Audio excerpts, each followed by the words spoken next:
Hi, this is Janice Wendt. Welcome to my class. This tutorial is to show you some of the tools that we'll be using in the class. I prefer you to learn these tools before you start class so that we aren't learning the tools within our class. Instead, we'll be learning techniques instead of learning tools. It'll be much more productive if you learn the tools ahead of time. Let's start out with the Google Nik Collection. The first tool I'd like to show you in the Google Nik Collection is Viveza. Over on the left-hand side, you'll see that I have the Nik Selective tool open. If you don't see this tool, it's not there, you can go into File, Automate, Nik Collection, Selective tool, and it'll pop right up. We're going to be working in Viveza, so we'll go ahead and click and open up Viveza.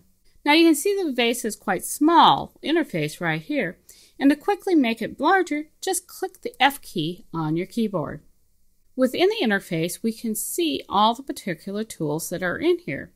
Let's go review some of the tools that are here. We have a single image view, a split view, which we can do back and forth and show a before and after. There's no adjustment, so you won't be able to see anything right now. You can also hit the little horizontal tool, and that'll make it a before and after top bottom. We can also do side-by-side views, either vertical or horizontal as well. I'm going to click back on the single view. The preview button will turn on and off the effects of the filter. To the right, we have our arrow tool, which is our selective tool. This tool allows us to select all the sliders when we have the control points on the image. The next is the hand tool. The hand tool works just like in Photoshop. If we happen to be zoomed into an image, the hand tool or the space bar will allow us to move the image around. We can also zoom back out very quickly by doing Command or Control 0. We also have the zoom tools here. We have both the plus and the minus. If I do a plus and move into something, I can hold my Option or Alt key and it quickly becomes a minus. Usually I only use the plus tool, but remember to always select the arrow tool or hit A on your keyboard so that you're not trying to zoom while you're making adjustments on your control points. Next is the little light bulb. The little light bulb changes the background color. We can have a dark gray, light gray, or medium gray. I recommend sticking with a medium gray. Since this is the interface I prefer to have, I'd like to have Viveza open up in this interface every time. And we can do that in our settings. We can tell it to default zoom as zoom to fit, where we see the entire image in there. You can drop down, you can see it 100% or last use setting. So zoom to fit. Our default preview mode, I want a single image view rather than a split view. And our default appearance is medium gray. All of these default to last use setting. If I had my zoom in a last use setting and I had my image zoomed to 100%, it would only show the upper left-hand corner of the image. So it's a good idea to set this to zoom to fit. Default control point size, 25%, I recommend keeping it there. After clicking OK, apply the filter effect to a separate layer. Make sure you have that turned on. I do not want to apply it to the current layer. I want to be able to use a mask if I want to selectively apply it, and then click OK. Over on the right hand side we have the loop. I recommend closing the loop because Viveza will run faster if you have the loop closed. It tends to make it run a little bit slower if you have it open. We have add control points, and you'll see right now this says global. We have a nice long list. If you don't see a long list, it might be because you're on the short list. So we have the long list and the short list right here. I prefer my long list. That way I can see all the adjustments.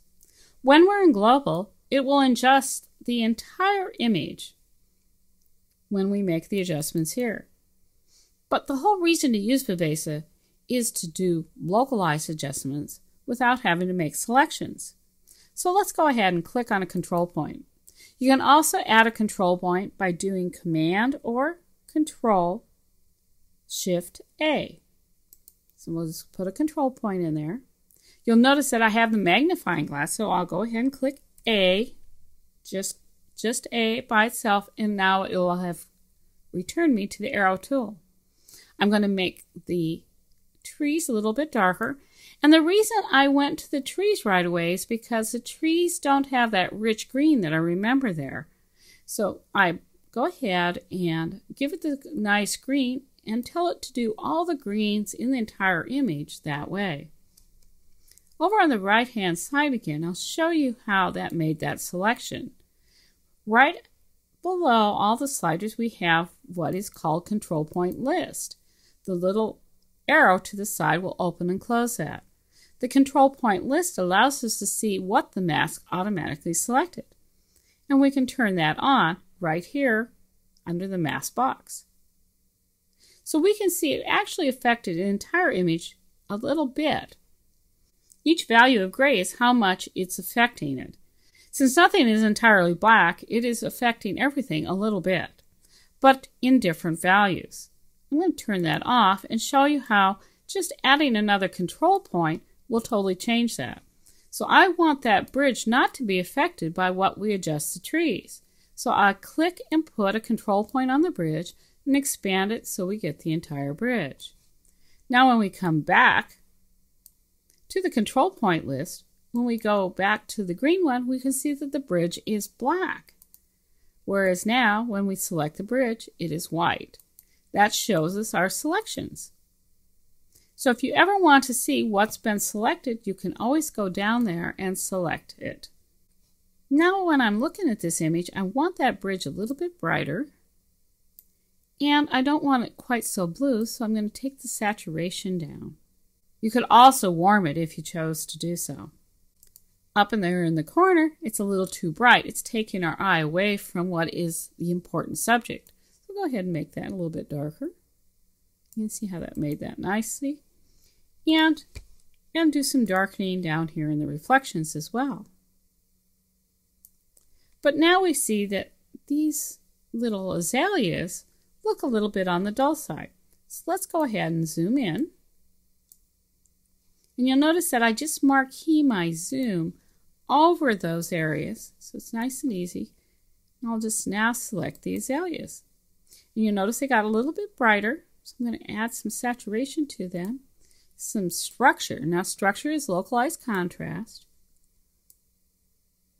There we go. But I see that it's affecting the trunk of this tree. So I'm going to add what's called a constricting control point. A constricting control point allows me to lock in or anchor that so that this is not adjusting this. And I could put another control point over here and actually darken this tree. So we have some lightness in this tree. I can also go in there and maybe darken that. Once we have adjusted it, it's no longer a constricting control point. A constricting control point is just one that locks in a particular area. You can see that locks that in and brings it back to where that original image was. If I brighten it and I change saturation and those kinds of things, then it's no longer a constricting control point. I'm going to just do a Command or Control 0. Now you'll notice that I have two different control points on the bridge. I want to make sure that they work together. So I'm going to select this one and then hold my Shift key and select this one here. Now I can group these by clicking Group. You can also do Command or Control G and that will group them. Now both of these control points will work as one, so I can make them lighter or darker at the same time and adjust the same saturation level and contrast with a little bit of structure. There we go. I also want to show you how you can duplicate control points. So if I put a control point over here in these trees, because they're a little too bright, they're taking away from the bridge, so I'm going to go ahead and darken those down so it gives that a little bit of depth. Give it some contrast and some structure. But I would like to do it in various places as well as in the reflection. But instead of having to try to remember what all these sliders are, the best thing to do is duplicate them. One way is to use the duplicate key. So you can hit duplicate and it'll add another control point right by the other one, and then you can grab it and drag it into place. Alternatively, you can also copy and paste a control point. Command or Control C is copy, Command and Control V is paste. And now I can go ahead and paste that in. The easiest way I found to add a control point is to use my Option or my Alt key. I can hold that down and I can drag and drop a control point. So it leaves one here and allows me to bring another one over. It just makes things work a lot faster. Now I'm going to go ahead and add a control point up here. I'm just going to do my Command Shift A, and I'll put one over in the Spanish moss there. Now it's a little too bright. I like that darker. I'm going to add some contrast to it, and then go ahead and add some structure so we have some detail in that moss, and just expand that out. Now let's see our before and after. We can turn the preview on and off, or we can go to the hand tool, turn it on and off by clicking on the image itself. Alternatively, we can bring that and see our before and after with our slider, or before and after side by side. Let's go back here into the full view. Now down below here, we do have the ability to adjust levels and curves. This will strictly be a global adjustment. So if you want to just do it by levels, you can slide the little slider here, or you can control it by adding points on your curves. And we can just make this darker. Now that is kind of drastic because I've already done control points. So I'm just going to go ahead and reset that. My control points worked out so much better. I do want to show you some of the feature on the loop. The loop has what's called a thumbtack. The thumbtack allows me to place it anywhere on the image.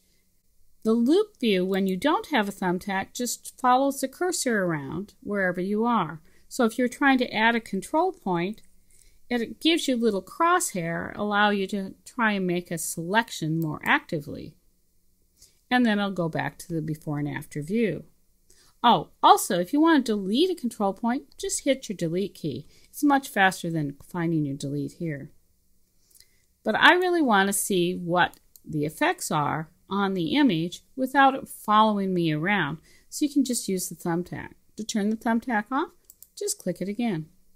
But again, usually I don't leave that loop open. The loop is just something I might go to if I'm trying to do a quick selection without having to zoom into the whole image, because the loop will make Viveza run a bit slower. So we're done with our adjustments on our image. We're satisfied with what we've done, and now we can click OK or Brush. I recommend clicking Brush because then that'll give you a mask. The mask is a Conceal All mask, and we can click Fill and it'll make it a Reveal All mask. What that does for me is that if I have an adjustment within Viveza, rather than try and fight it with control points, I might be able to just take part of it down. So I'm going to just take my brush and just lighten this up a little bit. We can see where our mask is by hitting our backslash, and you can see the mask. So that's how you use Viveza. Practice with it, learn how to use it, get comfortable with it. You'll be able to use it in class very effectively on enhancing your images. Click Apply, and we're done. I look forward to seeing you soon.